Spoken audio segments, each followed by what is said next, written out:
All right, we're live. Meaning we're not audio's not up, but we are streaming. All right. Audio was good on the test. Is there? I tried to do a headphone out on this. I mean, but I'm going through the mixer. Yeah, 1, 2. You don't have to. No, I'm not. You should. I thought it was. It was until I Bounced it. yeah. Makes sense. Yeah. We got 4 minutes, 3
About different things that are happening in and around the city of Detroit, and more so in response to what the mayor just said and what he just delivered.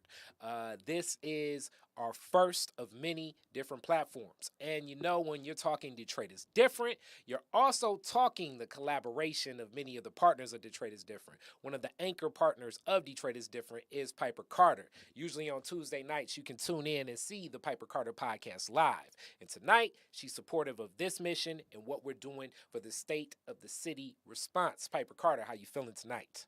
Peace. What's up, Khary? What's up, Detroit? Yes, yes, Yeah. Piper. Oh my goodness. So I'm excited about our conversation today because we actually are joined by some of the wonderful folks who are helping to make our city better, who are going to help us understand exactly what we just listened to with the State of the City address by Mayor Duggan. Something that I found to be super interesting about the State of the City address, Duggan, he was trying to take credit for all the wonderful things that are happening in Detroit. He tried to deflect from the ways in which gentrification has been advancing on Black Detroiters by highlighting as many Black Detroiters as he could and trying to shift the narrative and trying to take control of the narrative. Also to trying to take credit for a lot of the things that activists and things are doing, but then also trying to just shape and shift our narrative so that we are confused about what we're actually listening to, right? And so I think part of what is great about this show and what you're doing here tonight is to help us see that although Duggan has learned a lot from our Baptist preachers here, he was making it sound good, because Hilarious. making it sound like Hilarious. he knows what's up. Using the language, bringing in people, naming Coleman Young. He Couple knows of we times, love yeah. Coleman Young. Highlighting different leaders and things that that we respect. And then just like again, just really trying to shift right what we know to be true into a narrative that makes it seem very different. So we've heard that he's leaving office. We heard that he's not going to run for mayor next year. My thinking is that this is him trying to say, look at my legacy and look at the legacy that I've left you. He also tried to center us and showing like, look how terrible Detroit was when I got here, in 2014. And I inherited this like terrible city, and then look at all the great things that I've done since I've been in this city. He also tried to highlight business and show how he tried to like confuse us in a lot of places. So you this know is so in the rebuttal tonight. yeah The number one thing that we're really going to focus on yeah will be it'll be one thing that we're going to really focus on. We're going Okay. to focus on making sure that we can address some different topics as we have in the rebuttal. So we have some giants with us here today. Yes. Monica Lewis Patrick of We the People Yes. definitely can speak to water, because water is one of the key elements of life itself. It's a right that we all should have. And we've had some struggles in the water department when it comes to the city of Detroit. Also, Theo Pride of the Detroit People's Platform will be speaking about development yes. and housing. And from that, we're going to unveil and have so much more to go through. So as we go through this, let's talk a little bit about how we're going to do this format. Yeah. And in bouncing through the format, we have a couple different things. So I said who we are with Detroit is different. We're Yeah. a platform for definitely giving voice, especially to legacy Black Detroit. That is the premise of what we do. The work we Yes. do is giving that platform, telling these stories. These stories need to be told. That's Detroit is Different. You want to check it? Go to DetroitisDifferent.com for the Detroit is Different stuff, and DetroitisDifferent.net for all of the different podcasts and voices like Piper and so many others. Now, the structure of this State of the City rebuttal is really a lot of what was not said. Yeah. And then also we're going to make some sense of what was said. You Right. heard some things. because Media it happened in- literacy. Media literacy. Which is what we do here, right? Definitely. So you can speak a little to the media literacy and what they're going to get from tonight's program. Yeah, so another thing that's really exciting is both of our presenters are folks who really understand media, right? Who really understand the ways in which media brings about, misconceptions or twists narratives, changes definitions, and they're really great, not just at storytelling, but also at like centering, the real Detroiter, the most impacted, and centering the stories and the voices and the issues, and things that are just important for us to understand and know. And also, they're able to help us understand our power in this situation, because definitely what we want to do here is we want to give you an understanding of what went wrong per se, or what's not being said, but we also don't just want to leave you so that you're just so upset that you just feel I don't even know what to do about it. We want you to be able to have some calls to action, so that now that you can move forward in a very powerful way, and take some steps so we can reclaim our power here in this city. Definitely. So without any further ado, we're going to get into some of the people that will be presenting today. Some of the first people that we have up to bat is Theo Pride. Theo Pride is of the Detroit People. He's from the Detroit People's Platform. Yes. And everything that is going. Yes. So Piper's going to go get Theo. We're going to start this first presentation from Theo and make sure that this kind of keeps going. Community organizer with the People's Platform, social justice organization committed to building power for majority Black Detroit. Theo has been on Detroit is Different before. Please check some of the things that we've talked about in budget and some of the other things organizing. Theo's work focuses on equitable development and strategies to build and implement inclusive, collectively owned solidarity economies in marginalized communities of color. He leads the Detroit Budget Justice Coalition, which seeks to win annually a municipal budget that invests in low-income, working-class Black neighborhoods. Theo brings his unique experience as an academic researcher of Black liberation, movements, and its impact on revolutionary politics and social change to inform his organizing work. When we think of so much of what the People's Platform does, the People's Platform does a lot of organizing. One of the big victories when we think about connecting to the city is the Community Benefits Ordinance, but so much more when we think of some of the changes in policy. So everybody watching thinking to themselves that the people can't do anything, the people do a lot. The People's Platform is one of those places that do a lot for the people. So as we get everything set up with Theo now, we're getting everything all lined up, and we're going to make sure that we have a special presentation coming with data analysis and so much more. Without any further to do, okay, we're getting everything all set, and we're going to give an introduction to Theo shortly. Not right now. Oh, right now. So Theo, camera is on Theo. You're live, Theo. Okay.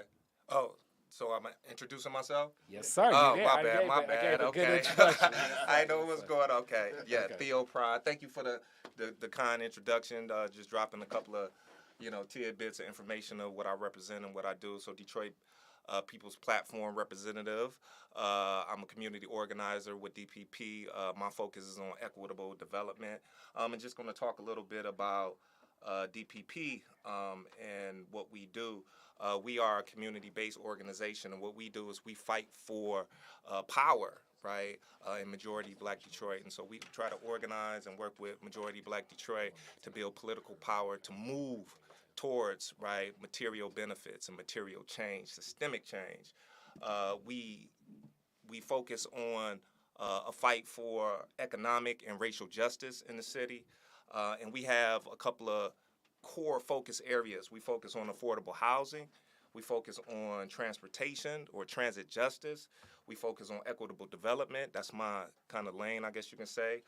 In the commons. And the commons is, our common areas, our common spaces, our public institutions like the schools, libraries, parks, recreation, and so forth. All right, thank you, Theo. My intro to you, it has been working with you on being educated as a community member, living, in District 7. You led a training around, a tool that y'all have, Yep. that's really important around racial equity and helping us understand, the ways in which we could fight back, like right. using that tool. Based on today, what you have what you've listened to, from the presentation, we wanted to hear from you, like just kind of, your take on what you heard and how does it match up to that tool, Yeah, a lot of obfuscation. First, Wait a minute, obfuscation. Yeah, obfuscation. What on earth are you talking about? Obfuscation. Yeah, a lot of BS. Okay. Right? A lot of, as my sister would say, overlay for the underlay. Okay. No, but basically a lot of smoke and mirrors, right? And so, he's a master of rhetorical devices, and so he uses a lot of language and right, a lot of kind of highfalutin ideas to kind of push his vision of what may be going on through. But right, to kind of cut through that and see what's really going on in terms of, particularly through a racial justice lens, that's simply not happening, right? And I heard you earlier talking about development occurring in Detroit, but of development occurring in certain type of ways, development occurring in ways that perpetuate and motivate processes of gentrification. And that's essentially what's going on, right? All growth isn't good growth. And Can you repeat that? Yeah, all growth ain't good growth. And But they teach us this, right? They teach us that the message I got today, and maybe tell me, did you get this? I got the message that Detroit was, this terrible place. Then I came as the white savior. I fixed it. We've grown, and now we're better. Is that the same message that you felt you saw? Absolutely, and that's the rhetoric, and that's the kind of narrative that has been constantly perpetuated and forced down our throats. Quite honestly, right? I've been doing this work for about 2.5 years, getting into battles with the DEGC, which is Detroit Economic Growth Corporation. It's the main economic development entity in the city, and so they handle all things economic development in the city, right? Along with the DDA, which is the Downtown Development Authority, the Brownfield Redevelopment Authority, and all of these different type of institutions. And this is what they tell us, right? They tell us that, right, all of this growth is being fostered, right, and move forward because of all of the tax incentives. Wait, let's dig into that part Mm-hmm. because you've got there's so much to touch on. Tax incentives. He spent what, maybe 30 minutes talking about he tried to rebut, like, reshape the idea of like tax incentives and why they're good. Can you share with us, because you've got this great PowerPoint that you've shared a lot of facts and things with us, and I wanted to know if you could dig into, some of, because basically what he presented to us was his PowerPoint that was, I want to say, fake facts or whatever around how tax incentives are actually good for you and how the activists are actually lying to you that they're bad. And so I'm wondering, can you root us? Because what I really love about People's Platform and what I really love about you and the work that you do is the brilliance in your research, in the way that you put the research together, in the way that you shape the information so that it's digestible and understandable, and the ways in which you use the research to create tools to educate and empower, community members. So while we're getting that PowerPoint set up, could you root us in the story that he told about tax abatements, and then root us in what tax abatements like really means? Absolutely. So, and I appreciate all of that. And, we try to give folks in the community as much information on these things as possible. And so if we are illuminating any piece of this, that's a win, right? But ultimately, I'm going to say this.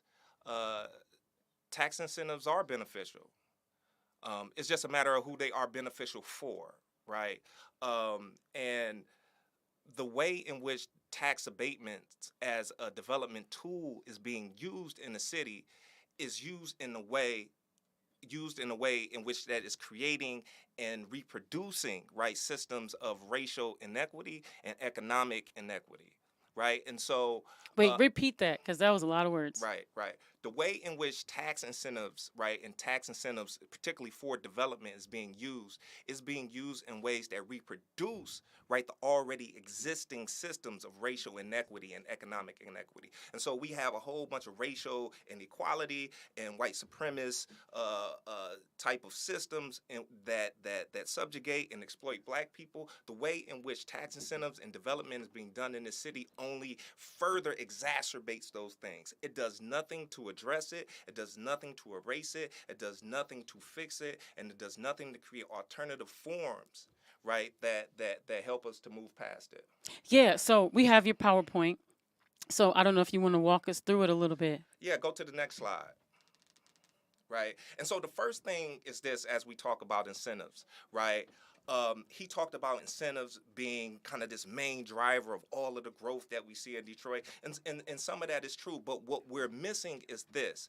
And so this is a fact about the development model that we see in the city, right? Detroit loses about $200 million a year in property taxes, right? And so that is to say that every year. And so that is to say that all of the tax abatements and all of the tax captures and all of the tax incentives that Detroit doles out and hands out to developers every year, we lose $200 million, right, in property taxes that would be there, that is not there because we are then giving it to developers in what he calls discounts, right? Okay, so you're saying that, so he was saying that the tax abatement actually brings money into the city.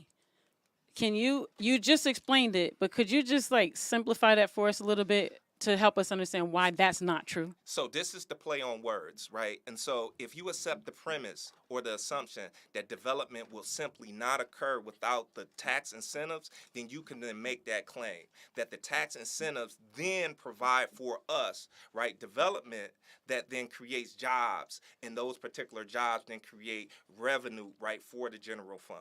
Right, and so that is the way in which he is making that claim, that the tax incentives creates new development, and the new development then creates this new revenue, right, and this growing revenue in our general fund and so forth. But that is the assumption, right? And as we kind of move through these slides, right, talking about this $200 million loss in property taxes and property tax revenue every year, if we did collect the property tax that we should be collecting, it will be the number one revenue source in the city. And the number one revenue source in the city is actually income tax revenue.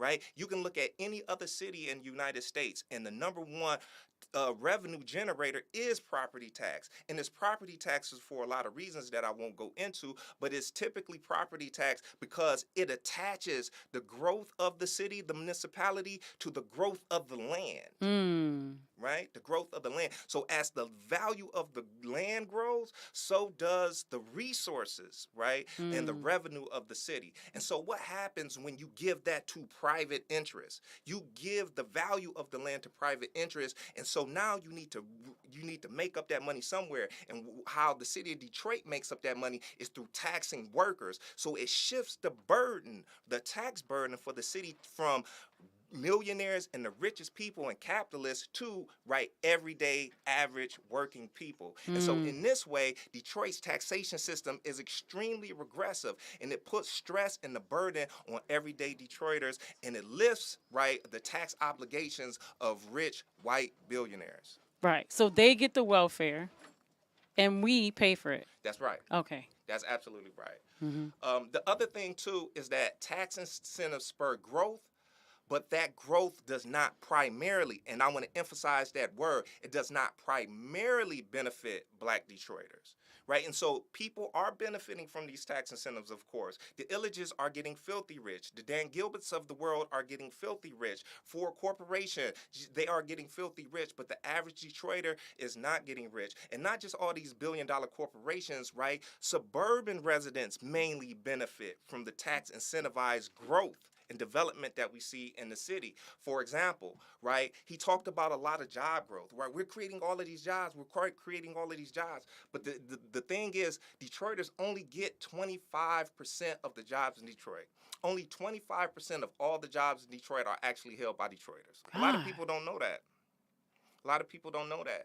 And the jobs that we do get are low-wage service jobs. And so when these developments go up and all of these jobs get created, the good-paying white-collar jobs and professional jobs tend to go to suburbanites, and Detroiters get the low-wage service sector jobs, right? The waiters and the waitresses and, right, the dishwashers and the janitors and so forth, right? And we know this from this particular stat. Right, the average wage of a Detroit job is actually $80,000, right? $80,000, but the average wage of a Detroiter is only $40,000. And so you can right, go ahead and do the math yourself, right? There are good-paying jobs in Detroit, right? But Detroiters aren't getting those jobs because those jobs are going to suburbanites. And he was saying that the part about the unemployment from 2012 was like exorbitantly, worse than it is now. And he was saying, there were like 12 times more unemployed people are like, than there are now. And so, can you? I mean, I know your PowerPoint's going to speak to that, but it really makes it seem as though like, oh, look at all these jobs that we have now. And that's more obfuscation, right? More overlay for the underlay. And so what he's talking about is just job creation, like he's providing all of these jobs for Detroiters, and therefore the unemployment rate has gone down. And that's not necessarily the case. And so we may be getting some of those jobs, but they're, again, right, the stats speak for themselves. They're low-wage jobs. They're not living wages, especially for a family. And that's the number, right? We have a lot of families in Detroit. It's just not enough to take care of a family. But this is the other thing about the stat that he provided, right? Yes, unemployment has went down some, right? But it is mainly went down, and studies show this, is mainly went down because people, it's not that people have found employment, it's that people have opted out of the job market altogether. They have stopped looking for jobs, right? And the unemployment rate is calculated by people who are looking for jobs and who have found jobs. And so when you take out the people who are looking for jobs, the unemployment rate then artificially drops, and it looks like people are employed, but people are not. People are just not looking for jobs anymore. Thank you for that. Yeah, absolutely.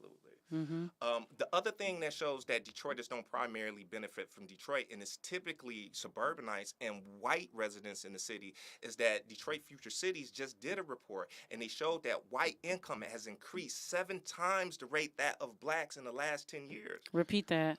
White income in Detroit has increased 7 times that of black residents in Detroit, right? And so that doesn't show, right, racial equity. That doesn't show racial justice. That shows the perpetuation of a system of racial injustice, right? And these tools, and that's what I'm saying, these tools are being used to extend that, to exacerbate that, to promote those systems, those existing systems of racial injustice, not to alleviate it. And so don't let the smooth taste fool you.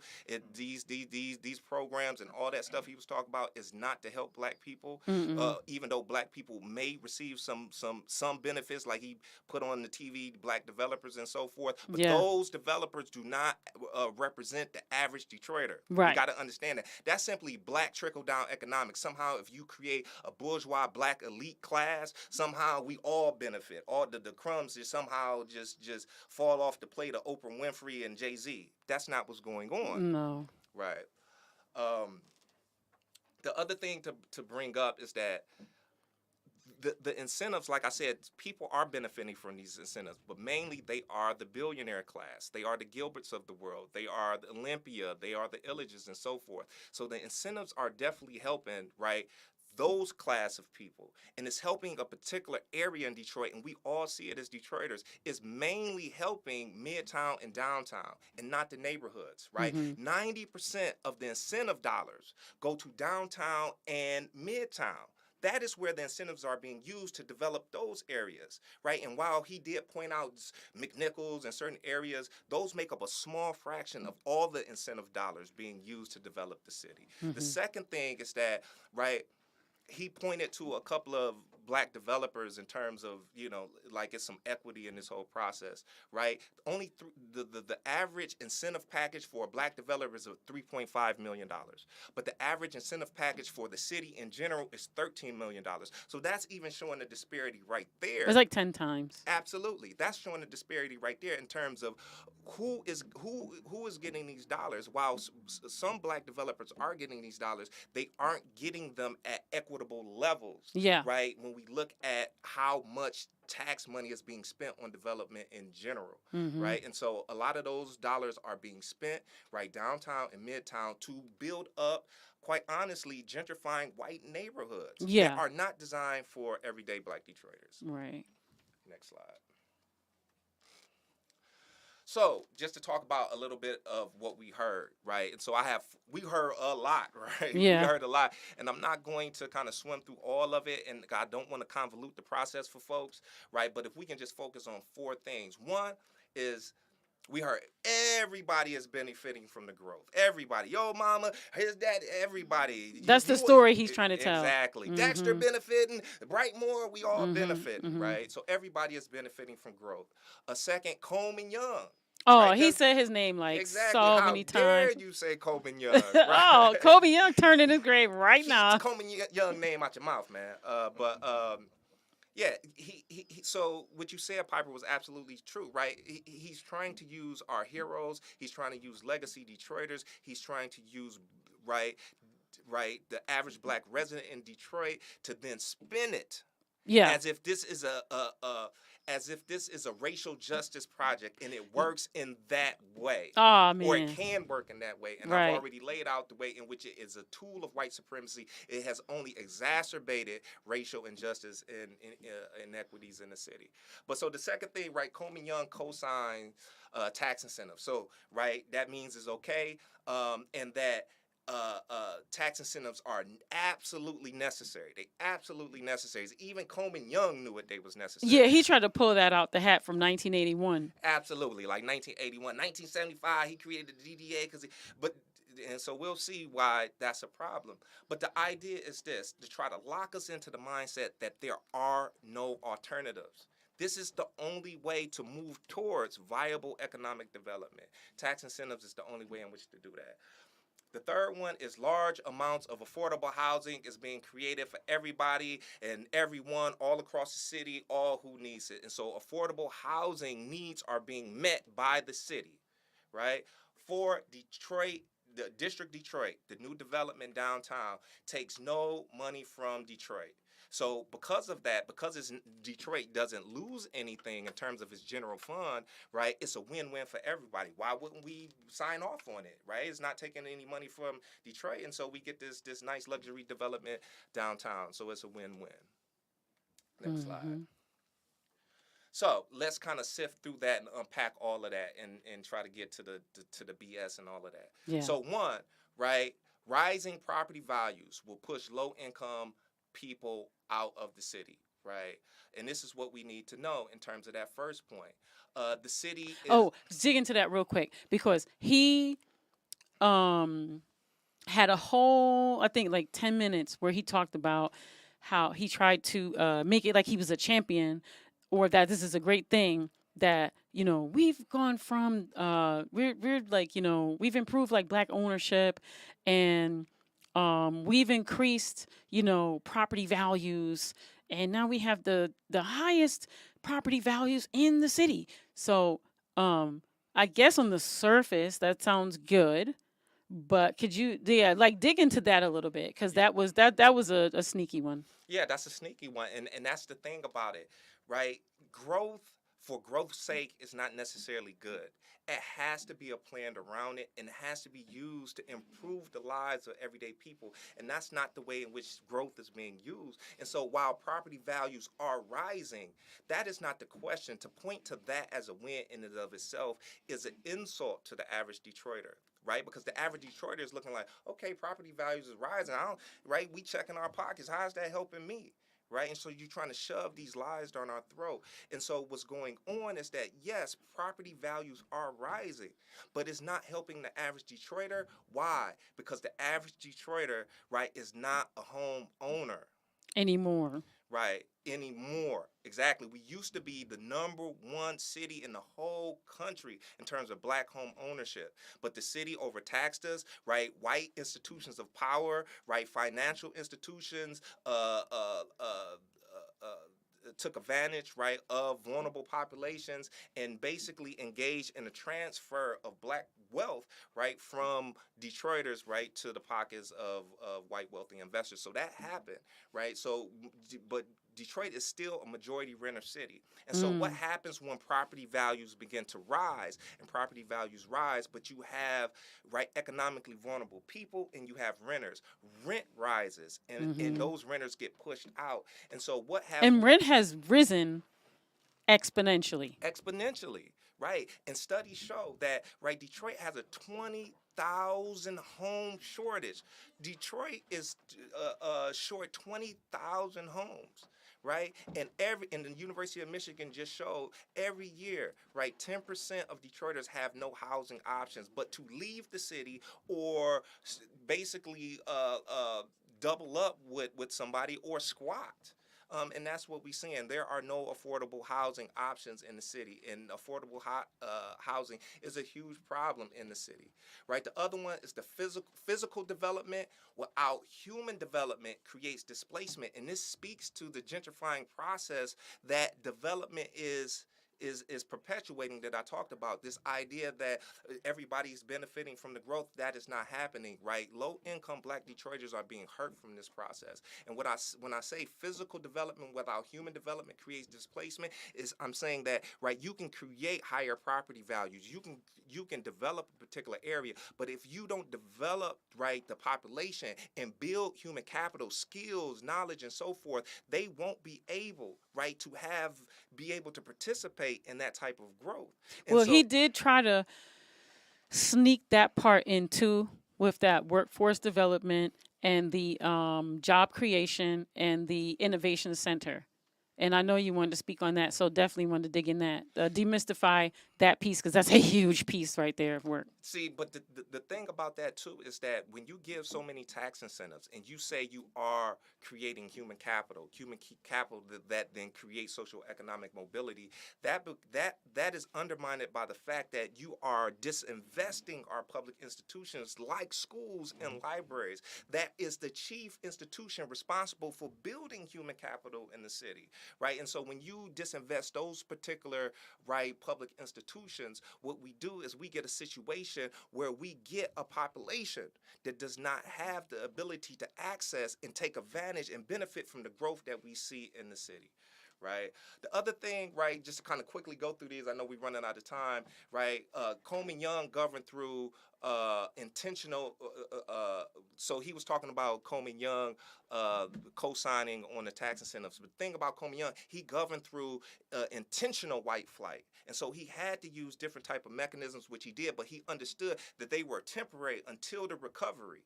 And this is what we've come to in the city, is that the market, right, is driving the demand in Detroit and not necessarily the incentives, right? A lot of these incentives tools aren't needed now, but we still have them because they don't necessarily make projects feasible. What they do is they make projects more profitable for developers. And that is what is going on. I could go into a whole another part of how, like, why is that happening and how is that happening? We'll do a show on that. Right.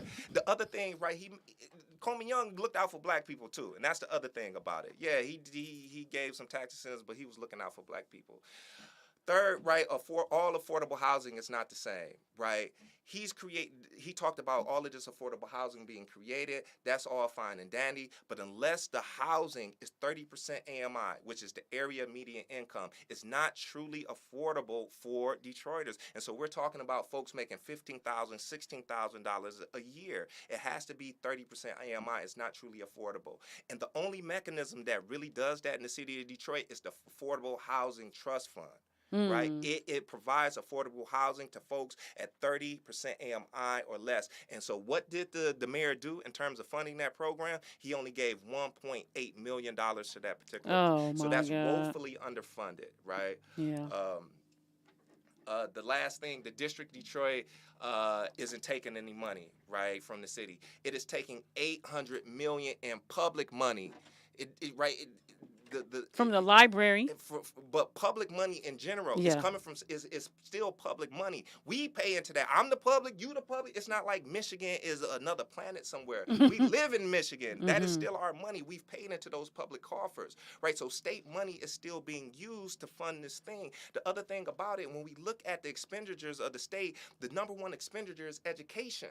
And so if we are taking money from the state, we are then hurting, right, and stressing its ability, right, to pay for our children's education. The other thing, like you said, is taking $200 million from our schools and libraries. They are not getting compensated. They are not getting compensated. I can send you a whole detailed explanation from the state that I have, right? But the biggest thing is that the idea that it doesn't come from the city, it's coming from the DDA, it's coming from the state, that is irrelevant. The point is they are not paying their fair share into the public coffers like everybody else. And we need. Exactly. Our schools need that money. Absolutely. Yeah, Absolutely. Yeah. Man, we're going to have to bring you on for one show per point. I love that. Khary, book me. I'm on it. Yeah, one show. We're going to do a whole series, one show per point. When Detroit is different with Theo Pride. So, and you brought someone with you, right? Because People's Platform is about the people. Absolutely. I brought with me the amazing Sarah and she's somebody that young person that I was working with in Northwest Detroit around getting some libraries open, and she's just hit the floor running. She has a unique perspective, very powerful perspective, very passionate about the people in Detroit and her community, and just wanted to get her perspective on what she heard, and how it landed. Welcome, Sarah. Hi. Yeah, so welcome to Detroit is different. It is. Okay. Am I close enough? Yeah. Okay. And thank you for saying that, because the State of the City address will have us believe that the Detroit that was in there is this different Detroit that's like lush and, Yeah. so can you tell us about the other Detroit that's different? Yes. All I can do is speak on the perspective of those that I know and myself, and I even wrote down some notes because there was so much that I received and just watching this video and then hearing Theo speak, and it just was a lot. I'm Sarah. I'm 21 years old, and I stay on 7 Mile and Conant. I've lived there my whole life. I've always been an East Sider. I stay right by Persian High School. And what I picked up on while watching his video was he says a lot of things that sound nice to the ear, like it's very pleasing to the ear and it's visually pleasing to the eyes. So it'll make you think like, oh, that's what's up. Like, it's a lot of good stuff going on. It doesn't look like how it used to look like, but because we actually live there and people's personal experiences, it's different. It takes much more to create and sustain a safe, beautiful, and peaceful neighborhood and environment. You can't just mask the issues of this city by planting flowers and building new roads and things and such. And we appreciate it. It's nice. It's a good look. But like I said, I've been living in the same neighborhood my whole life. Who do I need to talk to make sure my neighborhood look good? How bad does it have to get for you to come fix my neighborhood? Who do I have to send 20,000 emails to in order to come get this one thing fixed in my neighborhood? And then it just made me wonder, like, were these neighborhoods targeted? Were they just so visually displeasing to you that you had to go out and fix them up so it looks good and looks nice for, capital purposes, making more money and generating wealth? I appreciate what he's done because those people in the video spoke about how much it's changed their neighborhood, but for how long? Who is this meant for? Was this really for you, or was it just to, paint up your neck of the woods? And his slogan that every neighborhood deserves to be beautiful, I agree with that, but true beauty starts within, and that's common sense. We all know that it's people in Detroit who are struggling with homelessness, evictions, addictions, disabilities, lack of education, no education, everyday factors of poverty that'll make the average person snap, like they can't afford to keep up with day-to-day things, or certain things just slip their mind. They not living a peaceful life because they so constantly worried about money, or so constantly worried about the water bill, or so constantly worried about their kids' safety and their kids' education. He didn't speak on none of the real life issues that happen in Detroit. He more so just talked about what he's doing to create growth and create wealth. And like Theo said, not all growth is good growth. Where is this going to? Who is this growing for? Is it growing for the people who sleep outside every night? Is it going towards the kids who have to share books with one another? Like, where is all of this growth planning to go in the next, 4 or 5 years? Like, people with kids and stuff like that. Like, I just was thinking about those people. Yeah, and what's interesting, I think with the state of the city, what happens is the just the politicians in general, not just the state of the city, but just politicians in general. Yeah.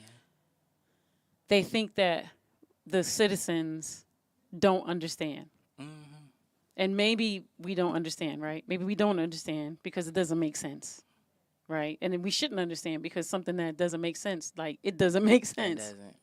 And then here you are, a citizen of Detroit that's from where Jay Dilla is from.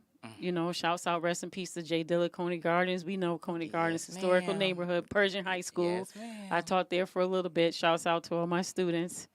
But, they think that because many of us are not participating in, whatever form that they think they want to see us participate in, that we don't actually have an understanding. But here you are, a citizen, a young person that's from the neighborhood on our show, perfectly articulating to us everything that's happening, and you're very clear. Glory be to God. and you're very, it's very, what I would call like a sobering understanding of the issues.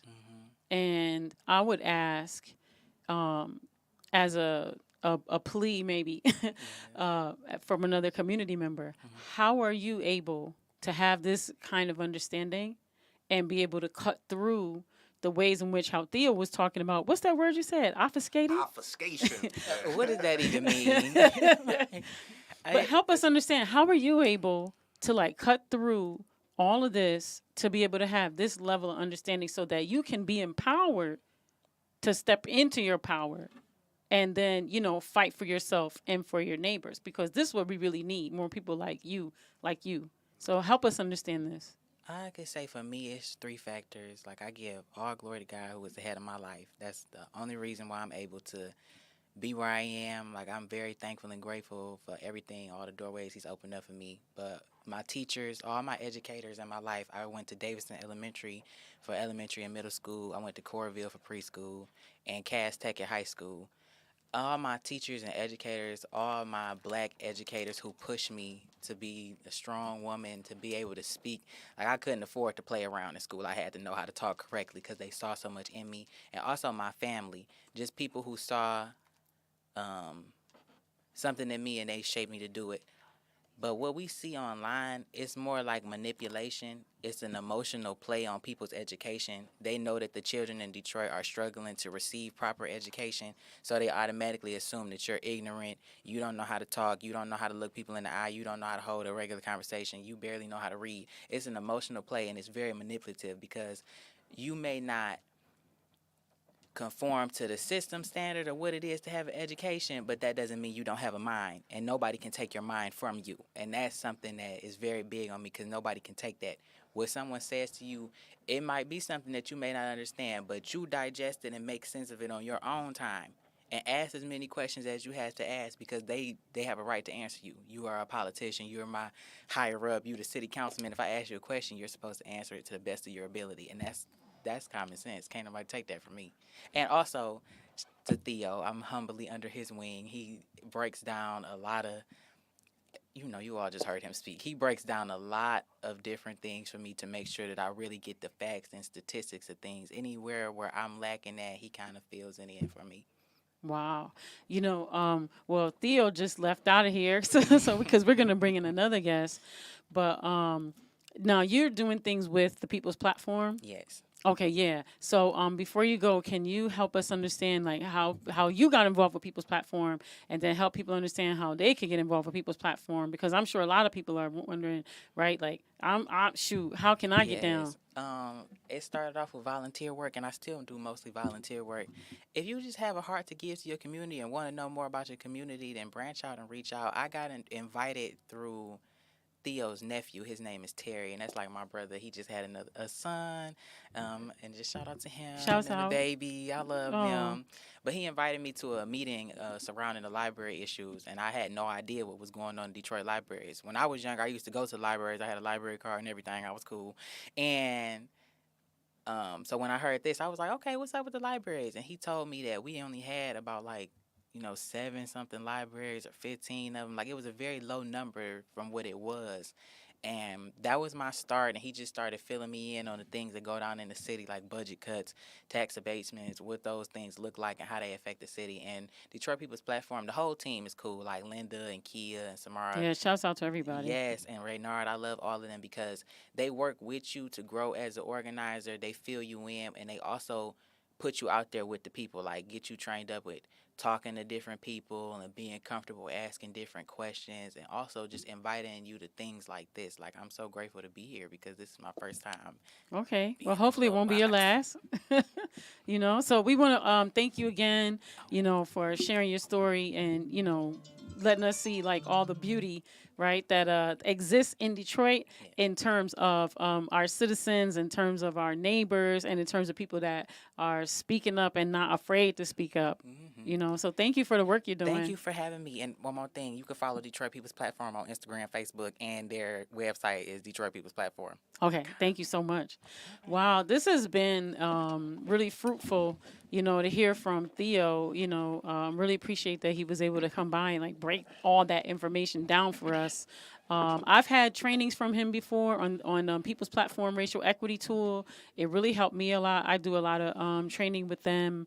They will train you like in your district if you want to step up, get on one of the community councils, be a part of this right to counsel, just being involved, you know what I mean, and just learning about the issues. So Khary took a break and now you're back in full effect. Definitely. So we keeping this thing rolling, and we know that it's all Detroit is different if we got Piper Carter in effect. We almost like definitely anchoring things together. Hope to so many things with Piper, and very excited to bring back a guest that we've had on Detroit is Different before. So much fun, so much energy, so much work. So when we think about what we just heard was a lot about development. Remember, all of this, the call to action to be involved is to reach out. Make sure you're involved in this budget process. This budget process will be going on definitely the rest of this month and oozing into next month as well. So make sure you're present. We're going to give a calendar. We're going to have Theo give us that information. So you're going to get all of that information. Just stay tuned, stay involved, stay engaged, because remember, your say can be heard. No matter what administration, no matter what infrastructure we're against, the will of the people, as we know, will never be defeated. So leading into that, we're talking we the people. So we the people, we definitely gonna get Monica in effect.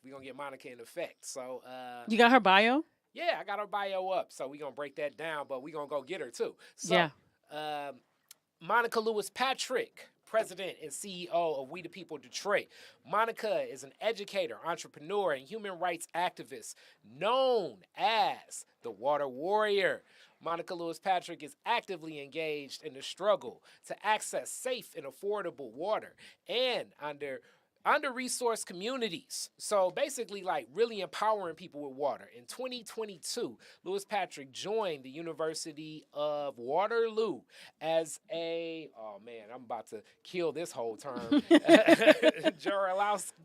Jarolowski Fellow. She also received the honor of being selected as Michigan State University Water Fellow and Ron McNair Scholar. Lewis Patrick also serves as a member of several organizations, boards, committees dedicated to the advancement of water equity, including the National Water Affordability Table, All About Water, Fresh Water Future Subcommittee, and so much more. Water Energy Resource Caucus. I mean, when you think water, you think Monica Lewis Patrick. Let's just break it down like that. Yeah, pretty She's much. the reason why we here at this studio have switched over our brand of where we buy our bottled water and still are looking to get nothing but fresh water sources. So when we think water, we definitely think Monica. And when we think the challenges in the city of Detroit, the fights in the city of Detroit, water has been one of those key things that we talk about. So being with that, we're going to kick this off. Monica, how you doing today? Doing powerful and amazing things, and that's it. Okay, it's always good to be in this presence. And when we first started this, the first person I was like, well, we got to call Monica because Monica got to be in effect on something like this. So you're in effect on something like this. And without any further to do, as you said, let's hit them hard. Let's get the information out and let's respond. And really, the premise of this is what was not said. It was not a lot said about water, almost nothing when we really think of that whole presentation. So what was not said, and based on that, what do people need to know?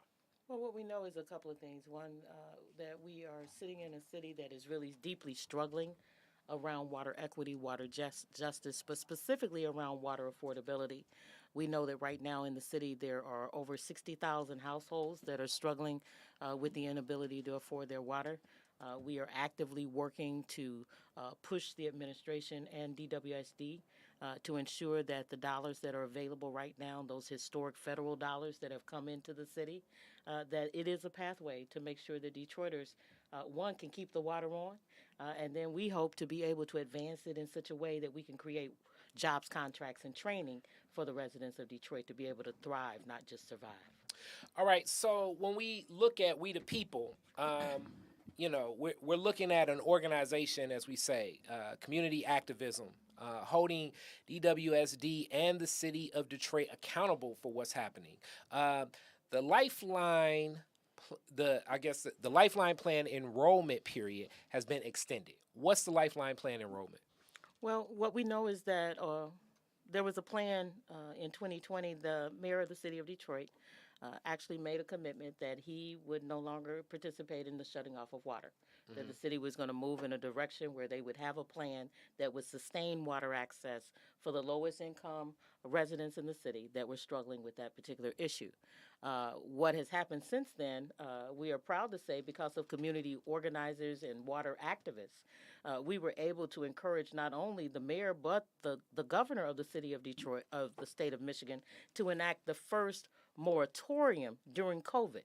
Now, prior to COVID, the city was actively participating in shutting off water and was not even willing to discuss with community members a pathway to not continue that bad practice. Where we are now is that because of that organizing, because of that persistence, we have been able to build a conversation not only at the local and the state level, but we have been a part of national conversations to encourage the administration, President Biden, as well as the EPA and the Department of Health and Human Services, that there has to be a pathway to clean, safe, and affordable water.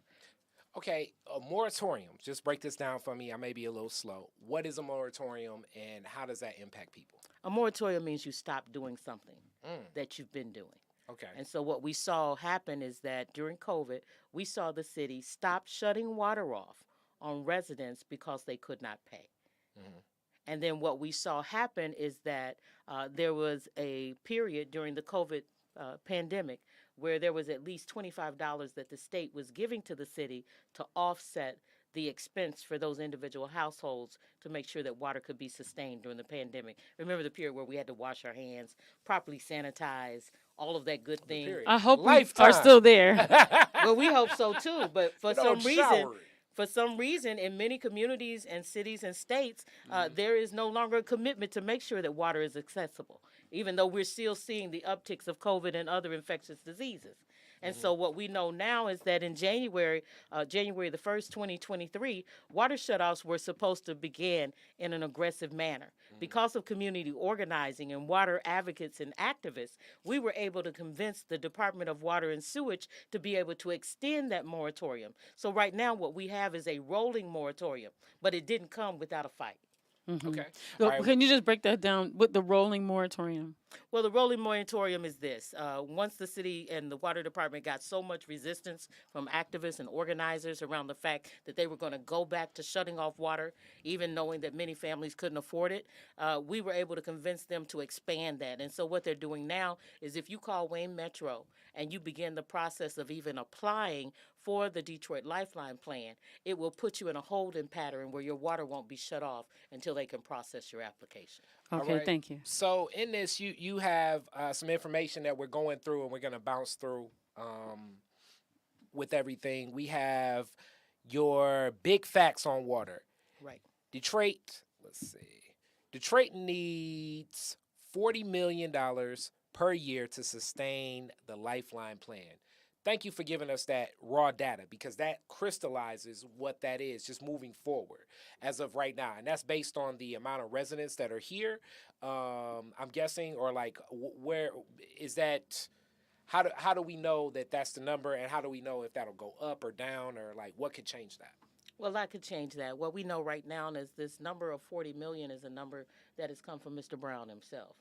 Gary Brown, the director of the water department, is we've been in conversations to strengthen the Detroit Lifeline and make sure that it's something that's going to create the systemic change that Detroiters deserve. The 40 million was a number that he threw out.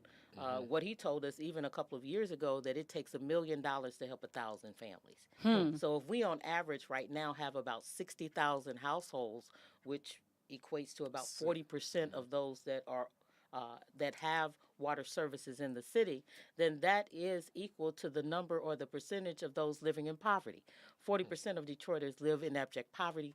60% of households are headed up by single women of color with 2 to 4 children, and 70% of the people that work in the city don't live in the city. So you gave some data in that when you talk about abject poverty. What are we looking at? What's the average annual income of someone in Detroit? How do you know if you're in abject poverty? Like what does that look like?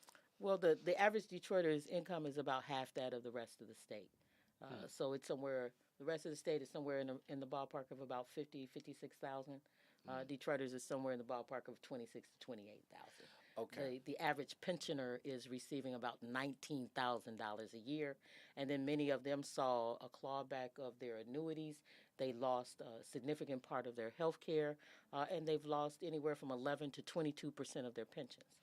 And I want to present that, like, when we talk about average, I don't know, last time you guys were in high school and did some math. So average means average. So average could be you have, 16 people that make $1 billion, and then you have 4,000 people that make, $1,000, and that billion is going to bring that average up. So also we need to keep in mind that some of these averages are higher because it's some people making exorbitant amounts of money in and around the city of Detroit, as we're aware of, in certain neighborhoods and certain pockets that can be there. But communities like my own, communities like where this is being shot right now, it's a different reality, especially when we come to that service. You also pointed out in your big facts, water ration is not water affordability. What's water ration, and how does that look like? Well, as I stated, we've been very active in really pushing DWSD to fulfill the tenets of a true water affordability policy, which needs to have a couple of components. It needs to have an income-based rate structure based on the fact that no one should be paying more than 2.5 to 4.7% of their income to access water. One of the things that Mr. Brown was able to do is take that work of activists and organizers in the city, and of course what he is offering is a 1.8 as a starting point. But people have to be mindful, there are 3 tiers within each of the 3 categories.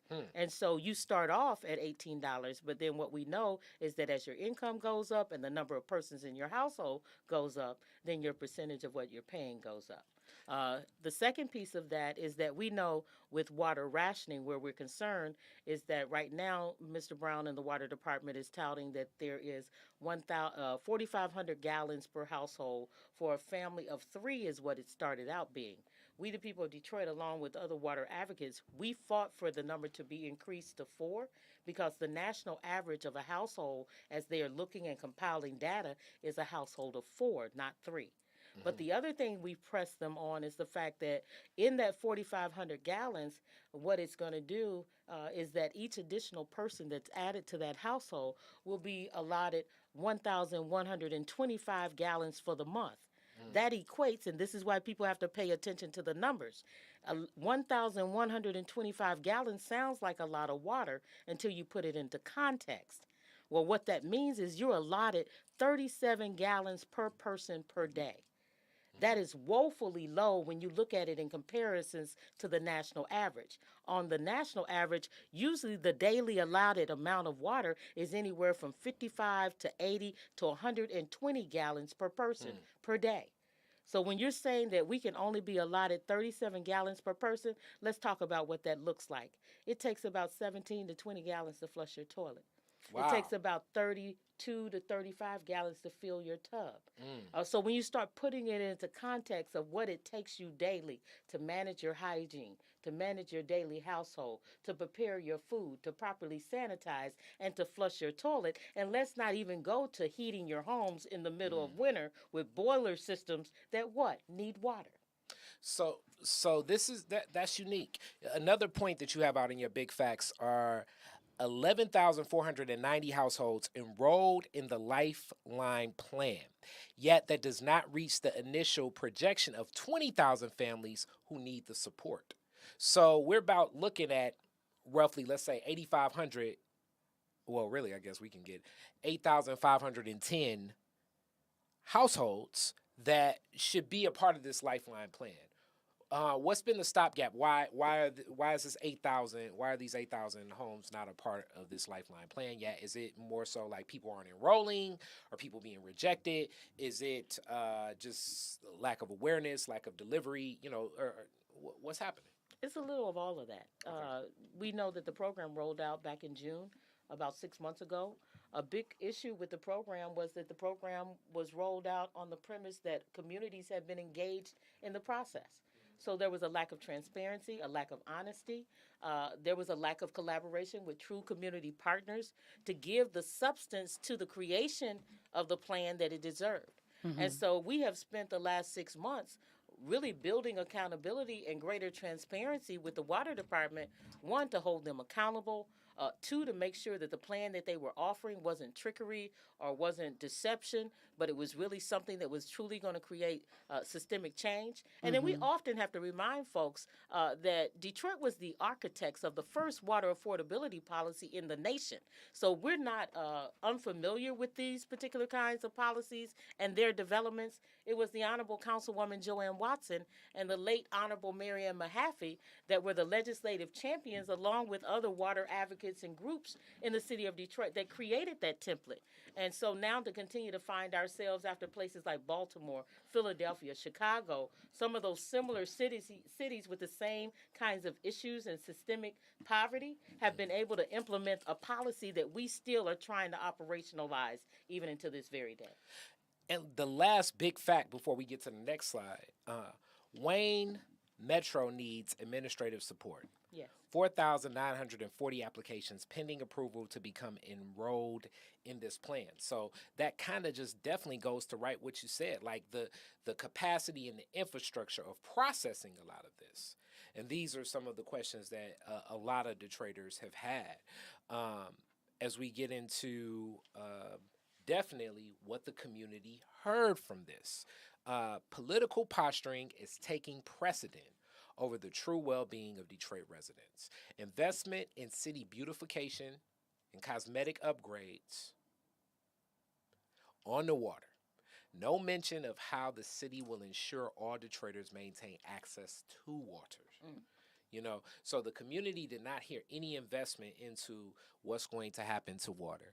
I do believe, and I want you to speak to this, since this regional authority has taken shape a while ago, it's separated the veil from the city and what's happening with our water. But it's also still it's confusing On purpose.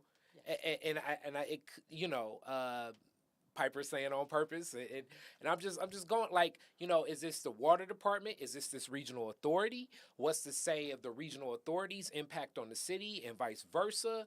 And not to mention, but also to add the part where people who have the vested interest because of ownership, right? There's private ownership also involved with people who directly benefit from us not owning our water. Well, and the thing that we've got to remind Detroiters, we still own the infrastructure. Yeah. We still own the water department. What has been forced upon us is an extensive lease agreement where we are actually sharecroppers in our own system. Right. And so what you're looking at is that during the bankruptcy, one of the crown jewels of the city of Detroit, really the impetus for the bankruptcy, was to be able to seize control over Detroit Water and Sewage Department. We provide water to 40% of the population of the entire state of Michigan.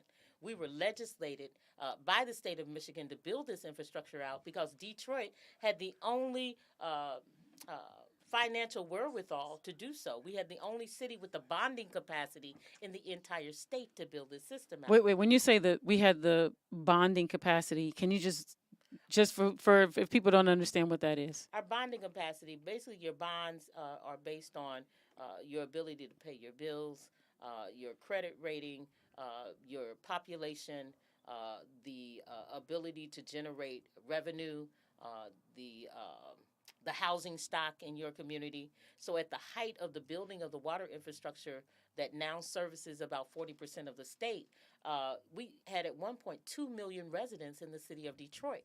So our tax base was vibrant, it was effective, it was progressive, and it led the nation. But what we saw now is that we have dwindled down to about 625 to 650,000 residents, and then 40% of them are living in poverty. And Mhm. so, as you looked at many of the comments that the mayor was speaking to, Yeah. he was talking about the window dressing of development. He was Yeah. talking about the outskirts of what it looks like when you are targeting communities or targeting a particular neighborhood for development. But Yeah. he's not You're doing talking beautification. You're doing beautification. pocket parks.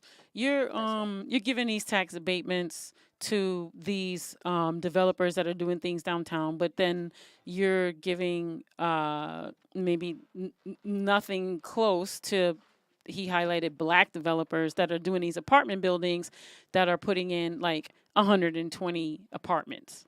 Right. Right. So that's how I'm just trying to like take it back to the speech. Like what you're talking about is there's these ways in which he was presenting it that it's like, look at all these things we're doing for you. But in actuality, we're not really doing anything for you. We're just trying to show you this little smoke and mirrors because we actually took a whole bunch of stuff from you. Oh, exactly. Yeah. I mean, we were, many times they talk about the grand bargain and how we should be so grateful for being rescued by philanthropy and the state and the others. And the truth is, 80% of the bankruptcy was on the backs of pensioners and the residents of Detroit. So nobody saved us, we saved ourselves. Yeah. But what you even heard tonight that they've said often over the years since emergency management, you don't care who runs it, do you? You don't care who fixes it, do you? No, we do care. Because those jobs and contracts are connected to opportunities that our community right now isn't being afforded because they're being shopped out to the suburbs and sustaining them. When you talk about 70% of the folks that work in the city not living in the city, that on its face is a drain on the tax base of the city. When you talk about police and fire getting a $10,000 raise, we're not arguing that police and fire should deserve a raise to care for the people of Detroit, but you have to question it when you know that over 50% of them don't live in the city of Detroit. Right. So that too becomes another drain on the city of Detroit. I think if we're good enough to draw your pension from and to be able to feed your family, we should be good enough for a city for you to live in. That's right. And I mean, honestly, you said it, Theo said it. I'm really hoping that everyone hears exactly what y'all are saying. 70% of the people that get their income, where they're taken care of, where they are able to live and have this full and wonderful, complete life, do not live in this city, but are able to benefit from this city, make decisions about this city, come to this city, and then leave this city, while around 25% or so of the people who live here are the only ones that are able to like work here and live here. Yes. That is deep. It's devastating. It's devastating. It's devastating to our economy. It's devastating to our vitality. It's devastating to our political power, especially when we don't understand how these systems are working to continue to oppress us. And so we just must continue to do what you guys are doing here tonight: educate, engage, and empower our community to be a part of their own liberation. Yeah, and also too, I want to. You spoke about, man, you've been on my show, I think maybe 5 times already. You're like a regular because we have to just continue having shows about. We can have a million shows about all the things. You talked a bit about it before, but can you go a little bit, because you spoke about how the difference between the water assistance and the true water affordability, and you did go over the numbers, but something I want to tease out of that is this part about where this narrative is that if we are helping these people or if we're doing this assistance, then we're draining on the system, and we're not going to be able to take care of the water system. And these people are like, just getting something for free. And we can't afford to do this forever. So I wanted to can we interrupt that narrative And you said it on my show, but I want to say it here and blend that one with the narrative of that these people are just going to buy TVs instead of pay their bills, or that they don't deserve water because they're unable to afford the overtaxation of the water. Can you kind of like blend those two answers together? You said it before, but I want to tease that out a little bit more, because that narrative, in my opinion, is really what's preventing people from saying like, yeah, okay, I get it. Like, we actually need affordability and not just assistance. Right. Yeah. There's two critical reasons why people, one, should care about water affordability. One is that there should be a selfish reason. What you should know is that if your neighbor can't afford their water, they have the possibility of contracting a waterborne disease. Their probability is about 1.5 times of getting sick from them not having water. But what we found from research that we've done with Henry Ford Health Systems and the Global Health Initiative is that you yourself, if your neighbor doesn't have water, it increases the possibility of you contracting a waterborne disease. So you can have running water in your home, but if one person on your block does not have running water, it increases the possibility of all persons on that block of getting sick from some waterborne disease or infection.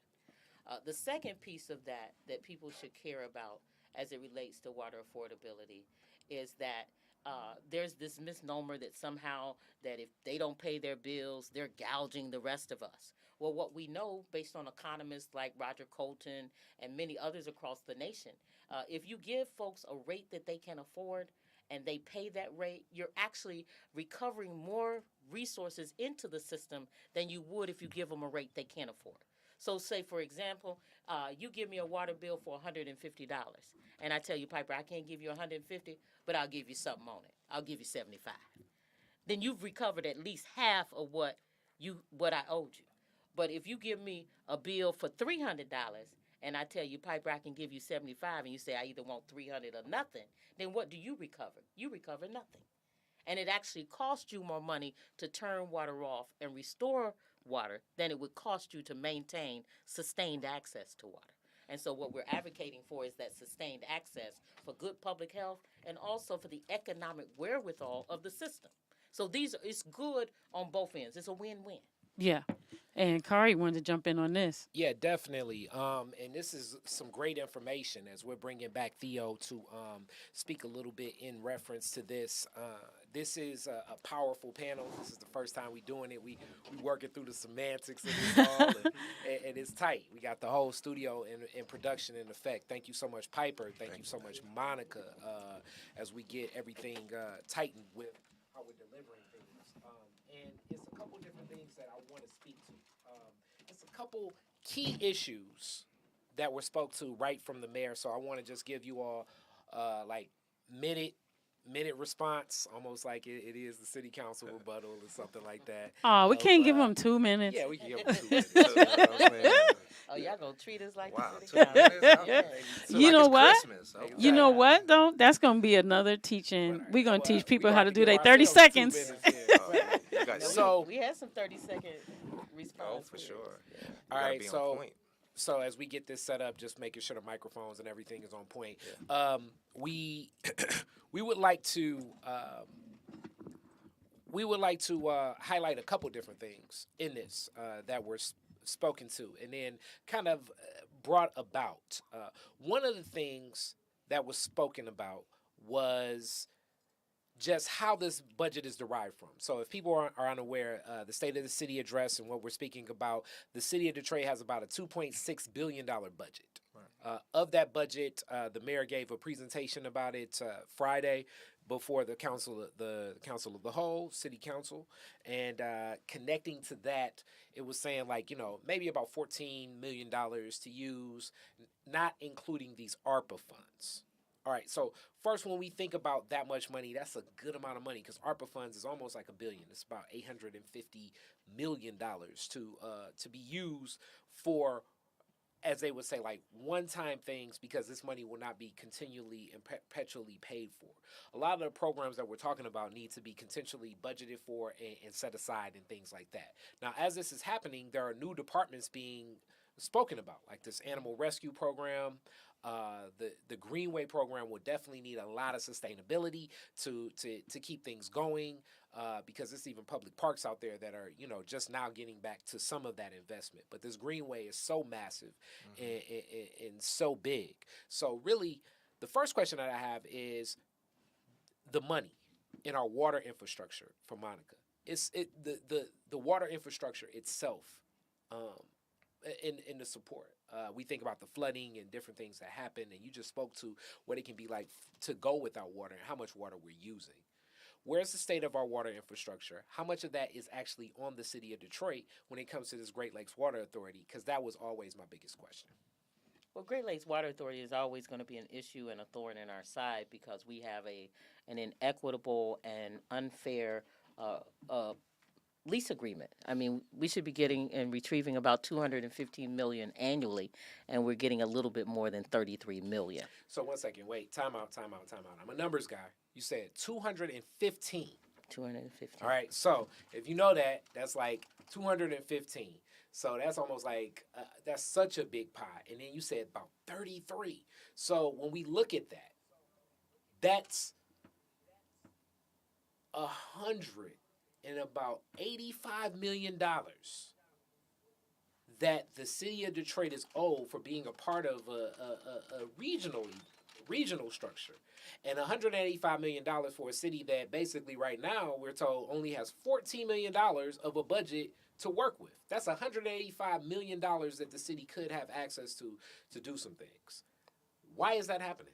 Well, and I think before you even go there, we should all be disturbed by the fact that they struggle to even commit. Now I think they're up to $5 million between the city and GLEWA. But up until just recently, they weren't willing to commit more than $2.5 million to address the inequities of unaffordable water. And so we are constantly pushing back against this master narrative that somehow Detroiters have gouged the rest of the region. When the truth is, Detroiters are legislated by the state of Michigan, where we could only sell water to our suburban customers wholesale. Detroiters pay retail. And all of those customers still to this day were negotiated a wholesale agreement. The markup is happening at their own municipalities. So we're servicing over 70 municipalities and townships. They're marking their water up anywhere from 100 to 1,000%, even until this day, and still using a very racist narrative that somehow they're paying for the failed black leadership of Detroit or the bankruptcy, which neither of those are true. And same type of question your way, Theo. We're talking about tax abatement. And the mayor spoke directly to it, saying that basically it's like tax abatements are not giving money to billionaires. A tax abatement is a process that is giving a discount, because without these discounts, businesses would not be interested in coming and conducting business in Detroit. But this was always been done. He even coined, and you and Piper even spoke to it, right. One of the references to Coleman Young, that Coleman Young even did these tax abatements. It's commonplace for tax abatements to happen. So what is a tax abatement? A tax abatement is, I'm going to use the word he used, right? A discount. It's like a coupon.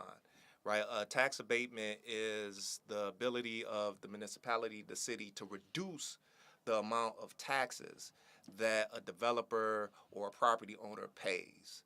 But there are different type of, let's say, tax incentives. That's one. That's to reduce the amount of taxes that's paid to the municipality. The other, right, is a tax increment financing program. Okay, now wait. Oh my before God. we even get to that, I don't even know what that means. Let's expand on tax abatement first. Okay. How common is it for tax abatements to be given for businesses? Very common. Okay, why is it in the interest of a municipality to have a business pay less in taxes? So I'm gonna lay this out, right? There's a theory aspect to it, right? And there's a in practice aspect to it. In theory, it's just what the mayor said, right? It is that one, right, taxes in the city could be so high that it is an obstacle to development, right? The other thing is that development itself, the cost of development in a area is so high that you have to then discount the development through abatements, through tax incentives, so it becomes feasible, right? And this becomes like the purpose of brownfields. Like, so brownfields is like a typical program that we see all across the country where we see dilapidated land, we see formerly industrialized land, and site remediation costs is really, really high. And the theory, the idea is to say that a lot of these particular types of land exist in inner cities. Developers could just go to rural areas where they don't have to pay site remediation and set up shop. And so we then need to pay for site remediation. We need to then eat that cost so developers can come in and develop this land. Now, has there been studies, or have there been studies on the benefit of these abatements? And did it spawn a higher quality of life and industrial renewal, and people have, good jobs, as they say, and heightened and boosted the middle class? What historically, because I know you're big into research, is said about the impact of a tax abatement on a community, or furthermore, a larger municipality? Right. So first I want to say this. There's nothing inherently, let's say, naturally connected to development that suggests abatements have to happen, right? So historically, we can look back at the 1920s and 1930s, right? Tax abatements, the way in which they've been used contemporarily, is relatively new. And so it's a reason why Coleman Young in 1975, 1976 established the Downtown Development Authority. It is because, right, during this time, capital became much, much, much more flexible. And what I mean by that, it had the ability to pick up and go. And that's exactly what capital did. And so it went down south, it went to the West Coast, it went to Mexico, it went to China, it went everywhere, right? And so in that process, it created essentially a race to the bottom, right? A situation where municipalities and regions had to compete, right, for businesses, right, through tax incentives, right? Particularly like a city like Detroit that was experiencing disinvestment, tax incentives became, right, a way in which to lure businesses there, right? And so that's kind of the history of their emergence. So the research on it, have they been effective over the last 35, 40 years? And overwhelmingly, the research says no. And this is the reason. It's because of that race to the bottom. Everybody has one, right? So if everybody has one, nobody is picking a particular area because of the incentive. You get me? Right? They pick the area because the incentive actually is worse. I mean, for the people. Well, I think sometimes that particularly happens because maybe the incentive is much more extractive, right? Right. So it becomes more profitable, right? But for the most part, right, these things kind of operate on similar levels, right? And so what you have is a canceling out of its luring effect, right? So it's not that in Toledo and in Grand Rapids and in Cleveland, tax incentives are making any impact on why a particular. So let me make this more plain. I love to give analogies and everything. It's like when I was a kid, I remember when I was 12, we did a trip to Las Vegas. When I was 12, I'm 40 now, so I don't even know how old was that. That was 1994. So in 1994, there were two places in America people thought of for casinos. Now it was Las Vegas and Atlantic City. Right. So it heightened the value of what Las Vegas was, because the Las Vegas experience is, wow, I want to gamble. But now that casinos are everywhere, the value of going to Las Vegas has dwindled. Now, I mean, people are still there, but it's just not the same impact, and Las Vegas has had to diversify their delivery. So this is my analogy. Hence, if in 1973, a tax abatement here in Detroit may be an incentive to consider or think about, because it may not be everywhere. But if every city has them, and it's just a part of the government process, then basically it's like, as a business owner now, if I conduct business in the city, I'm just going in saying, all right, then what you got for me now?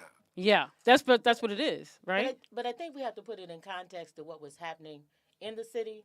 You saw the ushering in of the first black mayor in the city of Detroit. You also were seeing the third wave of white flight out of the city. That's right. So you saw an exodus of white folks out of the city in the 40s, in the 50s, and then of course we often want to talk about the 67 rebellion, but that exodus was the last wave of white flight, and then it was influential black folks left in the 67 rebellion. Right. Then you saw a fourth exodus that happened in the 90s with the failure of the school system. Yeah. So those were the waves. So we have to make sure we're putting it in context. What the mayor was trying to do at that time is white folks were moving out to the suburbs, and we were being legislated to build an infrastructure out to the suburbs to provide that infrastructure and resource and access to water so that they could be sustained. What we saw is a diminishing of the population, a diminishing of the opportunities, and so the mayor was gifted at using those incentives to incentivize people to stay in the city and not leave and go to the suburbs, because at that time too he understood the importance of creating jobs, contracts, and training for Detroiters, not for suburbanites to move into the city, but for the residents that lived in the city. So just to like tease that out a little bit, for the differentiation, you're saying that Coleman Young actually was able to use the abatement as a tool because in luring the corporation to the city, he was then able to secure jobs for black Detroiters. Whereas the difference in this point is there's really actually no lure. Well, no, let me take that back, because the mayor did say he was clawing for developers to come here. I'm saying the current mayor said he was clawing for developers to come here. But the difference is that these so-called jobs, if that's what we want to call them, because many of them are low wages or meaningless, right? That those jobs are not being given to Detroiters. That's right. And the jobs that are being given to Detroiters are menial, low wage, unlivable wage jobs. And so it doesn't compare really, because it's a different paradigm. That's right. That's right. Yeah. Well, the whole objective is to make a whiter, wealthier, higher skilled population. That's right. It's also another objective that we see is that the goal is to keep the city shrunk to such a size that Detroit never regains the political power that it once had, and especially in a concentrated majority black city. And so this is about being able to shrink the city, keep the city in a stranglehold of poverty, of dysfunction, and then at the same time have all of Midtown and downtown thriving so that there's a perception of things being progressive and promoting all of this wealth and prosperity, when in actuality, we saw a few persons in a few neighborhoods. But even as you looked at the housing stock that they were offering us, it was apartment buildings.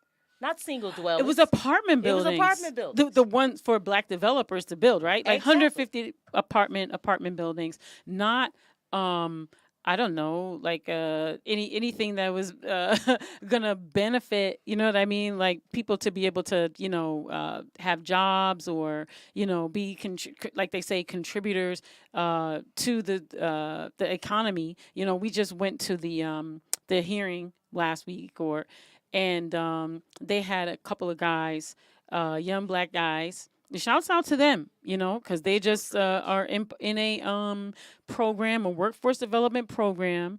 And unfortunately, the developer had these young men speak in the hearing. Now, we were with People's Platform, so we were speaking, on behalf of the people, saying, hey, this is an inequitable, racially unjust, project. And, this is the ways that it's not benefiting Detroiters, and they're not, it's not going to help with jobs. It's not going to help us. And these young men were there to say that what they had been told is that this is a job they could retire off of. This is, they're going to be able to take care of their family, going to be able to enter the middle class. And this is the type of interruption that we have to do with these narratives, because how can one project put you in the middle class and you're going to make $16 an hour? So, I mean, it's so many questions we have, but now's the time we're gonna make that transition. Okay. Our call to action. It's a couple different things that I do want to point out before we get to our calls to action. Thank you both so much for being a part of this, and Piper Carter. This was and Sarah gave a lot of great. Oh feedback. man, Sarah was That awesome. amazing. Amazing. Shout out to Sarah. Yes, much Absolutely. love to Sarah So, and Theo. Thank you. So yeah, good people coming together Yes. around creativity. We can make something happen and build upon it. Another big key thing is that's brought up, as people know, the importance of the right to counsel and what that means. These are points given directly from Tanya Myers Phillips. Tanya is a champion when we think of sugar law and advocating for the people. So it's. Right to counsel is just the fact that there are so many evictions happening in and around the city of Detroit. And for so long, if you were being evicted, you had no right to have legal representation in this process. But the person evicting you could. So we definitely are glad that that fight was won on behalf of residents in the city. But it needs capacity. It needs budget. It needs to have money to pay these attorneys to represent you. Because if not, then it's like right to counsel can't pass, but nothing will change. So, Detroit can't afford more evictions. Detroit is now 52% renter population. That's real. We need to pay attention to that. 82% of this population is low income. So of the 52%, 82% are low income in that population. Detroit has historically averaged 30,000 eviction filings annually. That's shocking. Black women with children are disproportionately impacted by evictions. Nationally, 8% of Latina women and 20% of black women are evicted each year. Think about that. Every year. That's a lot. Linda Morris, a wave of mass evictions is inevitable, and black women will be hit the hardest. And that was a quote from July 2020. Black women are 56% of the adult population in Detroit. Eviction causes trauma, increases homelessness, poverty, disrupts children's education, strips black families of generational wealth, evictions through mortgage and tax foreclosure, and destabilizes our communities. Approximately 80% of tenants do not have legal representation in court when faced with homelessness. Comparatively, 90% of landlords have legal representation. So, we definitely need You to said make 90%? 90%. All right. So we need to be sure and make sure we support this right to counsel. I have one more announcement towards the end, but I definitely wanted to get this in while we're all here and present. And I know everybody's definitely supportive of that. But what's the call to action? How do we get involved? How do we support we the people? Monica. Well, a couple of things that you can do. You can go to our website at wethepeopleofdetroit.com and take the pledge. Right there on our page at the top, there's a red tag that says pledge. And basically it has 11 components. 10 of those were created in collaboration with 40 groups across the state of Michigan, many of them grassroots organizations. So we know that we centered community in terms of our value and solutions. We added another component over the course of the last couple of years because we saw that it was critical not only to advocate for a policy that would create greater equity and accessibility and clean, safe, affordable water for every resident, but we also know that it's important that we create jobs, contracts, and training. Because it'll do us no good to get an equitable rate structure and then we still can't afford to be able to maintain our access to that water system. And then the third thing that I would say is going to be very important over the next weeks and months that we not only advocate to ensure that the Detroit Lifeline plan is the best plan for the residents of Detroit, but that we codify it in law and in policy. And then we're going to be pushing the residents not only to do that for the city of Detroit, but we know as goes Detroit, so goes the state, and so goes the nation. And so we need to make sure that the state of Michigan, that Governor Whitmer, with this trifecta that we have in place, should be ensuring that every Michigander has clean, safe, and affordable water. And so that's going to be our charge. That's big. That's big. Thank you so much, Monica, and all the work you do with We the People. Detroit is different. Definitely supports that. We definitely going to get you back in the loop. As I see now meeting more of your team, it's going to be all these types of ideas. So, We the People team in the house, meeting with my team with Suzanne and them. What up? What up? We love you. Theo, what should the people do? How do they support? How do they be a part of these budgetary meetings? But more so, how do they support Detroit People's Platform? Right. So the budget meetings, the budget hearings will commence this week, Wednesday. Whoa. Right, 10 a.m. is the first one. I can't remember what is the first one, but Wednesday, and it will proceed for the next 4 to 5 weeks. And so which each day, right, it's a different department. They'll be presenting their budget.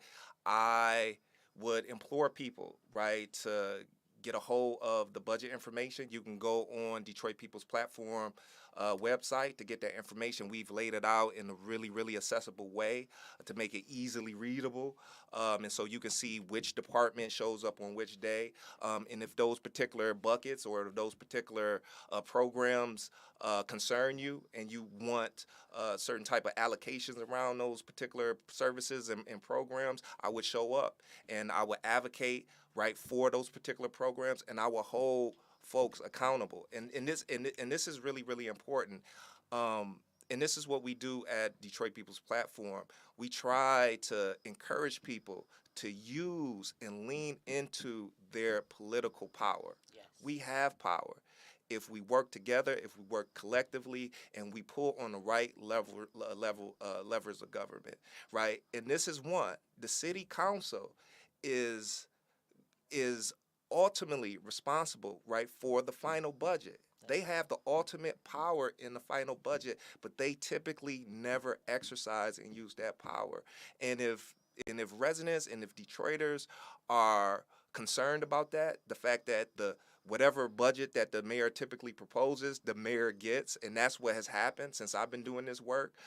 For example, 2 years ago, there was only 0.5%, only 0.5% of changes to the mayor's proposed budget. Last year, it was only 1%, and that was only because ARP stuff, right? Because the influx of money. So typically, the budget that the mayor proposes is what the mayor gets. And let me say that. And it shouldn't be so. Well, absolutely not. I definitely think that, I mean, we vote for our legislator primarily to do that. So all of you guys watching, if you want to be a city council member, doing the municipal budget is very important. You should read it, you should understand it, you should know it, because that is, I would say, possibly 1/4 to 1/3 of what the job is. But also in that, Detroit is in a tough position as presented from the budget hearing before, as like Detroit is still in like some watchful eye capacity of the state of Michigan, because it's a deal that if the balanced budget for 10 straight years, Detroit no longer has to have that lurking fear of a state takeover that does exist right now. The mayor does bring that up, and I can see that has some impact on some of those decisions. And I'm not necessarily saying one thing or the other. I'm just giving more information and laying it out there because I know that will be presented. So as this, and you have that active populace, you being engaged will only help everyone make more decisions, no matter, from the executive, the legislative, the judicial, on up to the governor, on up to the president of the United States. As we engage as people, we can empower and make sure our voice is heard. That's how this functions. That's how this thing works. That's absolutely right. So with that, Piper Carter, usually this is your day. How do people check out Piper Carter Podcast? Well, normally you would go on a Piper Carter Podcast on a Tuesday at 8 p.m. Today, it was kind of Piper Carter Podcast with Detroit is Different, because we're on Detroit is Different podcast network. But we're on YouTube, we're on all your streaming channels, and we're also on our Facebook group. Definitely check out our Facebook group, because we want to, hear from you. We want to, bring you into the community. But the best thing to do is just, check us out on social media, and hit me up. I'm very accessible, Piper Carter Podcast. I will respond. And let me know if you need to get in touch with any of our guests and you missed anything, because we'll definitely put you in touch, because the main thing that we want to do is have you be involved and use your power. All right, and then closing everything out, I want to thank my production team. I'm with the Aces today. I'm with Leland, Lumumba. Joe stepped out, but he's still in the mix too. All-star team. Detroit is different, representing, and we're staying and running together a whole lot more. Also with that, more to come for Detroit is Different. And I have one last announcement. This is from the good brother Kofi Kenyatta, the son of the great Kwame Kenyatta, and he has been pushing definitely for reparations, and actually it's become a metamorphosis now for universal basic income that's transitioned to guaranteed income for the D. He works with Up Together, an organization that focuses on this. So basically, if you want to know what guaranteed income is, support this program. But basically, it will be guaranteed income is a social program in which recurring cash payments are given directly to individuals and is unconditional. and unrestricted. This means that there are no work requirements or any imposed stipulations, and recipients can utilize the funds as they see fit. Basically, this is what reparations would be, because we do believe in this guaranteed income. And this program has actually been launched in different places through Up Together. So places like San Antonio are pushing, and we can't have other places pushing beyond Detroit for stuff like this. The data for guaranteed income shows that it exponentially raises and heightens the quality of life of so many people. You'd be surprised at the way that this can effectively change things. So poverty in Detroit is rampant. Detroit has a poverty rate of 35% compared to 13%, the rate of Michigan, and 12% for the rate of the country. 1 in every 3 black households in Detroit has no wealth or negative net worth. So that's a real economic finance concept. But this guaranteed income program is something that could empower a lot of people and something that people can use. And we're supporting that here at Detroit is Different. It's going to be many other solutions, much more information. And then if you want to get down, you already know. Email info@detroitisdifferent.com. Till next time, peace.